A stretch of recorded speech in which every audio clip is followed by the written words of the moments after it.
Oke, kita lanjutin kisah Kuma yang tadi, let's go. Kuma langsung pakai kekuatannya buat terbang ke sana secepat kilat, tapi semuanya udah terlambat. Di samping Jinny yang udah meninggal, ada seorang bayi perempuan kecil yang ternyata juga kena penyakit yang sama. Bayi itu adalah anaknya Jinny, si Jewelry Bonnie. Nah, sejak saat itu, Kuma memutusin buat hiatus dulu dari pasukan revolusi dan fokus ngebesarin Bonnie.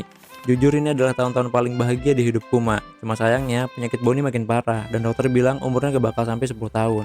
Karena udah buntu, Kuma nekat bikin perjanjian sama pemerintahan dunia, langsung sama Saint Saturn. Dan isi perjanjiannya, Dr. Vegapunk bakal nyembuhin Bonnie, tapi bayarannya Kuma harus jadi bahan kelinci percobaan buat proyek Pacifista, dan konsekuensinya, semua ingatan dan kesadarannya Kuma bakal dihapus total.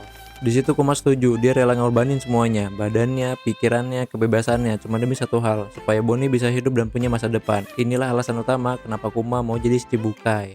Nah, kalau udah tahu ceritanya, semua yang dilakuin Kuma selama ini jadi punya arti yang beda banget kan di kita. Nah, di trailer bak ternyata dia tuh bukan ngetes kekuatan Zoro, tapi ngetes kelayakan krunya Sangat nikah masa depan. Terus waktu di Sabaudi, kita jadi sadar dia bukan ngancurin krunya Luffy, tapi justru nyelamatin mereka semua dengan ngirim mereka ke tempat latihan yang sesuai dan pas sama masing-masing krunya Luffy. Dan soal dia ngelindungin kapal Thousand Sunny selama 2 tahun, itu adalah perintah terakhir yang dia program di tubuhnya sebelum kesadarannya benar-benar hilang.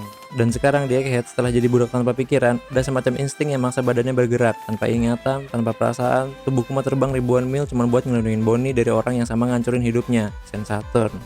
Dari budak, jadi pastor, jadi raja, salah satu founder pasukan revolusi, dan seorang ayah. Kisah Kuma ini benar-benar bukti pengorbanan paling tulus di dunia One Piece.